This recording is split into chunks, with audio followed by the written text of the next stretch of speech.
अरे हमसे मछलियां अच्छी हैं, अपने प्रियतम नीर से बिछड़ते ही प्राणांत कर देती हैं, तो निंदा ही आप और सलाह ही मीना। भाव क्या है? गोस्वामी जी लिखते हैं कि विषम वियोग न जाई बखाना, विषम वियोग न जाई बखाना, और अवधि आस सब राखई प्राण।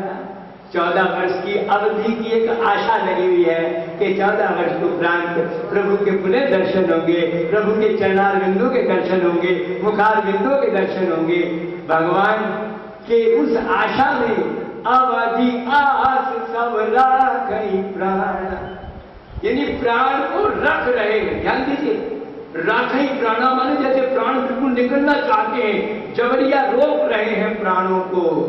और बात भी यही है, आप देखिए गोस्वामी जी चित्रण करते हैं, उस स्थिति का चित्र बड़ा सुंदर किया कि राम दरस लगी नेम व्रत और लगे करन नर नारी, मनहु कोक कोकी कमल दीन विहीन तमार।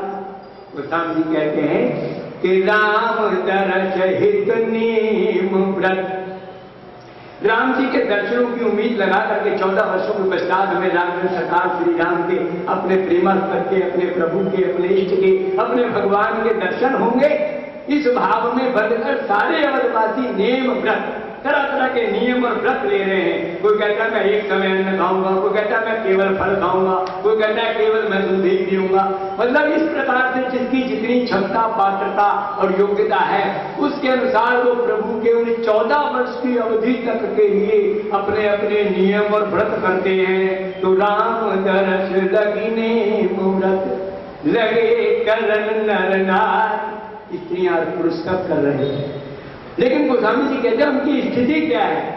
मनहु कोक कोकी, कोक और कोकी माने चकवा और चकवी। ये चकवा और चकवी का क्या होता है कि रात्रि में इनका वियोग हो जाता है। और ऐसे ही जो कमल है, कमल का पुष्प जो है ये भी आप जानते हैं कि रात्रि में कुमला जाता है।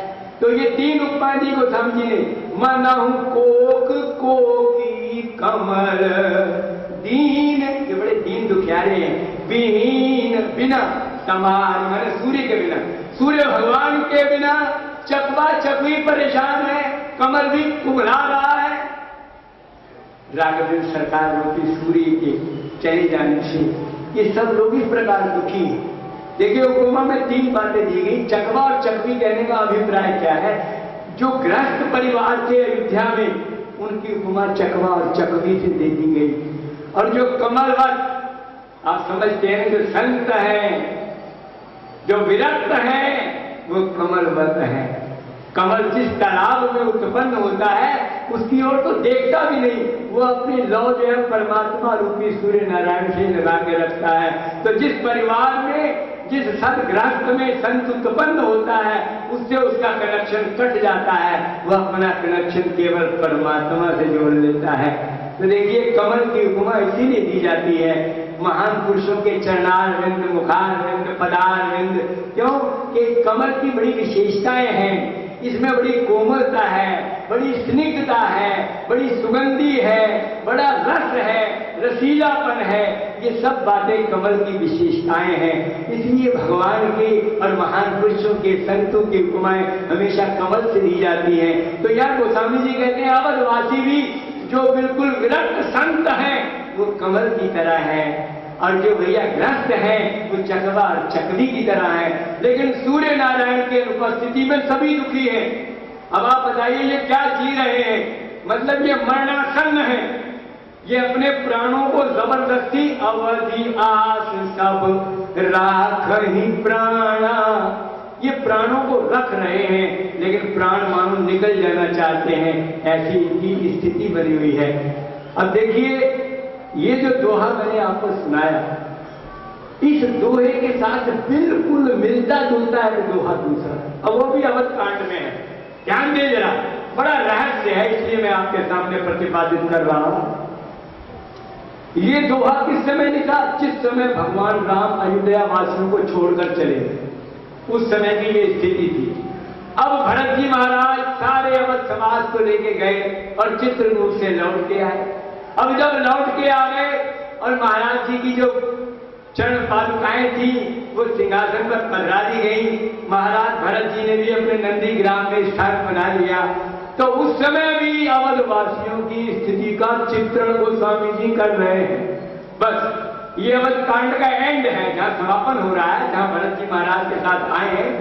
अच्छा, शब्द देखिए इस दोहे में और उस दोहे में जरा अंतर नोट करिए, क्या अंतर है कि राम दरस लगी लोग सब करत नेम उपवास। कोई अंतर नहीं आया, राय भर उसमें था राम दरस लगी नारी नर नेम व्रत लगे करन नर नारी। तो नेम और व्रत कहा गया है, इसमें लोग सब करत नेम उपवास। तो नेम और उपवास कह लो या नेम और व्रत कह लो, और उसमें भी सब नर नारी है, इसमें भी सब लोग है। तो ऊपर की अर्धाली में राय भर कोई फर्क नहीं है, ना उस दोहे में फर्क है ना इस दोहे में फर्क है। लेकिन फर्क कहां पर आ गया? पहला दोहा जो है उसमें लोग मर रहे हैं, क्यों मरना सन है, कोक कोकी कमल दीन विहीन तमाल। और इस दोहे में क्या हो रहा है? ताजी ताजी भूषण भोग सुख जियत अवधि की आस सियावर राम जय जय राम। सोचिए इसमें गोस्वामी शब्द लिख रहे हैं जियत, उसमें था मरत, वो मरी तो रहे हैं। मनहु कोकी कमल दीन विहीन तबाल, वो मरणासन्न हो चुके हैं और इस दोहे में वो जी रहे हैं। अब बताइए अंतर क्या है? वहां भी स्त्रियां पुरुष नेम और व्रत कर रहे हैं, इसमें भी गोस्वामी यही लिखते हैं नेम और व्रत करते हैं। अंतर क्या है? अंतर यह है कि सब पहला जब दोहा लिखा गया है वहां पर उनको कोई सदगुरु नहीं था, भरत शरी का सदगुरु उनके पास नहीं था। और जब वो लौट कर आए हैं तो संत प्रवर भरतलाल जी महाराज उनके साथ हैं। भैया जब संत और गुरु के माध्यम से जब तुम्हारा जो तुम्हें उपदेश मिलेगा उसके माध्यम से तुम्हारा कल्याण निश्चित है। अब भरत जी का सानिध्य है। देखिए अयोध्या भी वही है, लोग भी वही है, 14 वर्ष का वियोग भी वही है। आप बताइए किस चीज में अंतर आ गया? कोई भी तो अंतर नहीं है, कोई परिस्थिति नहीं बदली, देश काल नहीं बदला, लोग नहीं बदले, सब बातें वही की वही है। यहाँ लिखा जियत अवधि की आस, यहाँ लिखा जी रहे हैं अब उनको जीना आ गया। और पहले क्या लिखा था कि अवधि आस सब राख ही प्राणा, पर जबरिया रख रहे हैं बेचारे, मरना चाहते हैं, वो मर जाना चाहते हैं, लेकिन जबरदस्ती अपने को मरने से रोक रहे हैं। और यहाँ पर गोस्वामी लिखते हैं कि जियत अवधि की आस, अब वो जी रहे हैं, पहले मर रहे थे। बताइए अंतर क्या? अंतर केवल ये है नियम और व्रत पहले भी वो कर रहे थे और नियम और व्रत अब भी कर रहे हैं, इसमें कोई फर्क नहीं आया। फर्क क्या आया है? देखिए एक वेद का मंत्र है ईशावास्य मिलम सर्वम यत् किंच जगत्याम जगत तेन त्यक्तेन मुंजी था मां कृदा तत्सर धनम। तो त्यक्तेन मुंजी था, त्याग पूर्वक भोग की सलाह। आप समझिए बात यह, अवधवासी सब कुछ कर रहे थे लेकिन क्या कर रहे थे आप समझते हैं? भोजन बनाया और खा रहे थे। मान लिया एक समय खा रहा है, कोई 2 समय खा रहा है, कोई दूध पी रहा है, लेकिन किसी को सही ढंग नहीं मालूम था, नहीं मालूम था ढंग। अब क्या हो रहा है कि तजी तजी भूषण भोग सुख, अब ये त्याग पूर्वक भोग हो रहा है। अगर आभूषण आ रहे हैं तो आभूषणों का पहले त्याग हो रहा है, वितरण हो रहा है। सेवा में अगर भोजन कर रहे हैं तो पहले भोजन की सेवा कर रहे हैं। अगर आय आ रही है तो आय में से प्रभु का दशांश निकाल रहे हैं। मतलब ताजी ताजी भूषण, मतलब पहले सेवा करते हैं बाद में धारण करते हैं, पहले सेवा करते हैं बाद में धारण करते हैं। ये तो देखो गीता में भी भगवान कृष्ण जी ने कहा है कि भुंजते थे अहम पापा ये पच्यंतात्म कारणा, जो केवल अपने लिए ही पकाते और खाते हैं वो केवल पाप खाते हैं। जो खाने से पहले भोजन में से भगवान को नहीं खिला देते और स्वयं खा जाते हैं, वो निरा पाप खाते हैं। तो भैया भरत जैसे विरक्त संत के सानिध्य को पाकर अवधवासी धन्य हो गए, क्योंकि अब उनको जीने की कला आ गई, अब उनको आर्ट ऑफ लिविंग आ गया। अब उनको पता है कि भोजन में से भोजन वितरण करो, सेवा करो, तब पाओ, और आभूषण में से आभूषण वितरण करो, तब धारण करो, वस्त्र में से वस्त्र वितरण करो, तब धारण करो, और धन में से धन वितरण करो, तब उसका सदुपयोग करो। तो तजी तजी भूषण भोग सुख, सब शब्दों का सारा भाग इसमें है। भूषण भी, भोग भी, सुख भी। अब भोग में सभी चीजों का भोग है, चाहे वो वस्त्र है, चाहे आभूषण है, चाहे हमारा खान पान है। तो कहने का मेरा भाव ये है, जब तक हम ये बात अपने जीवन में नहीं समझेंगे, जब तक सेवा वाली बात हमारे जीवन में नहीं आएगी, आप अच्छी तरह समझ लीजिए कि सेवा के बिना आपका जीवन जो है वो मृतक तुल्य है। और जब सेवा को आपने स्वीकार कर लिया तो आप मानो जीने लग गए, आपको जीने की कला आ गई, जीने का मार्ग मिल गया। तो भैया ये वो अवधवासी हैं जिनको भगवान क्या कहते हैं। जिस समय हमारे सरकार आ रहे थे, सुनु कपीश, लंका के बाद आ रहे हैं हमारे सरकार अवध में, कि सुनु कपीश अंगद लंकेशा, अरे पावनपुरी और रुचिर यह देशा, और यद्यपि सब वैकुंठ बखाना, और वेद पुराण विदित जग जाना, पर अवधपुरी सम प्रिय नहीं सोऊ, और यह प्रसंग जाने को। भगवान कहते हैं भैया वेदों ने, शास्त्रों ने वैकुंठ की बड़ी महिमा गाई है, लेकिन हे कपीश्वर, हे अंगद, हे नलनील, हे हनुमान, सबको भगवान अपने सखाओं कहते हैं विभीषण, देखो अवधपुरी सम प्रिय नहीं सो, मुझे अयोध्या के समान वैकुंठ भी प्यारा नहीं। तुलसीदास जी ने पद में पंक्ति लिखी है, काह करऊं वैकुंठ में जाय, काह करऊं वैकुंठ में जाय, नहीं तहाँ जल जमुना को निर्मल, और नहीं तहाँ ग्वाल बाल अरु गाय, अरे काह करऊं वैकुंठ में जाय। तो हमारे सरकार भी यही कह रहे हैं कि अवधपुरी सम अप्रिय नहीं सो, बोले मुझे वैकुंठ अयोध्या जैसा प्यारा नहीं है, और यह प्रसंग और जाने को और अति प्रिय मोही यहाँ के वासी, और मम धाम दा पूरी सुख राशि। तो ये प्रसंग क्या है, ये रहस्य क्या है, थोड़ा इस पर विचार करें। देखिए जिस समय राक्षस सरकार श्री राम को महाराज ने राज्य सिंहासन पर बिठाने की योजना बनाई, तो भगवान के बाल सखा भगवान के पास आते हैं, मिलते हैं, और खूब प्रेम प्यार की वार्तालाप करते हैं, और भगवान की विदा होने के बाद विधाता से क्या याचना करते हैं। ये अवधवासी याचना क्या करते हैं कि जही जही जोनि कर्म बस भ्रम ही। वो हमारे राम जी महाराज के व्यवहार से, भगवान के उस व्यवहार से और उनके उस प्यार से इतने प्रभावित हो जाते हैं कि वो विधाता से क्या मांगते हैं कि जही जही जोनि कर्म बस भ्रमई, और तहाँ तहाँ ईश देव ये हम ही।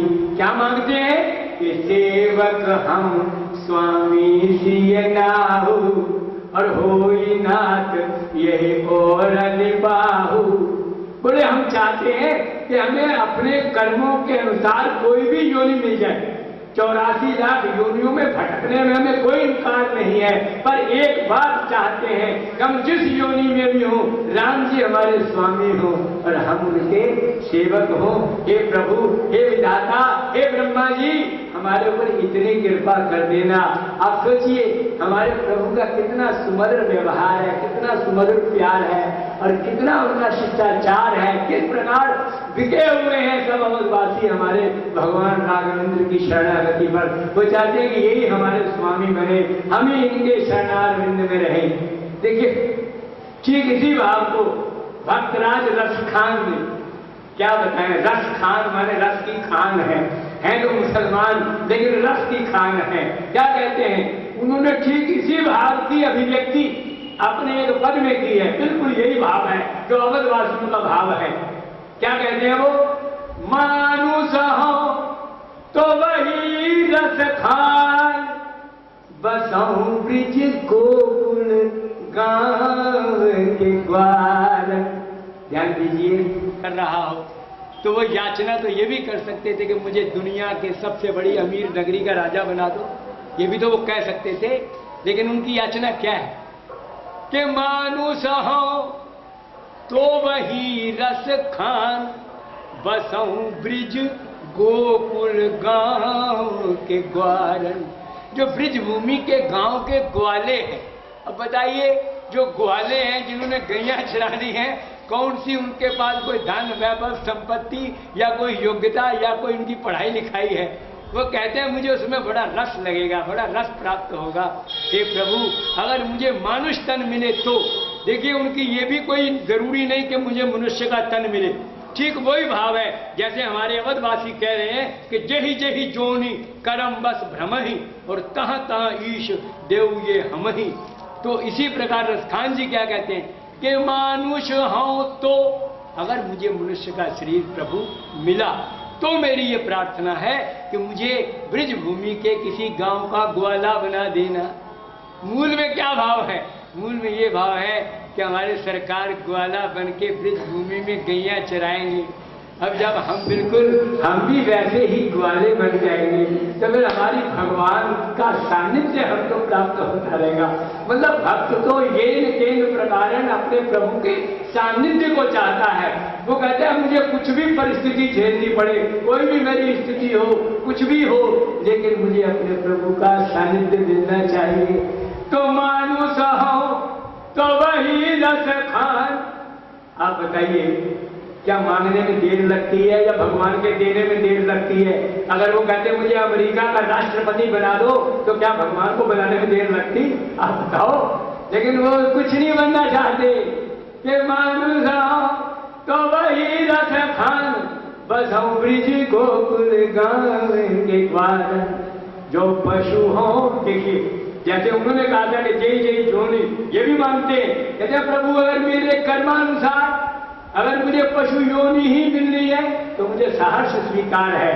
जो पशु हो तो कहा बस मेरो, हाँ इसमें मेरा कोई बस नहीं है। अगर मेरे कर्मानुसार मुझे पशु बनना पड़ा तो प्रभु मैं तो इसमें बेबस हूँ, परबस हूँ।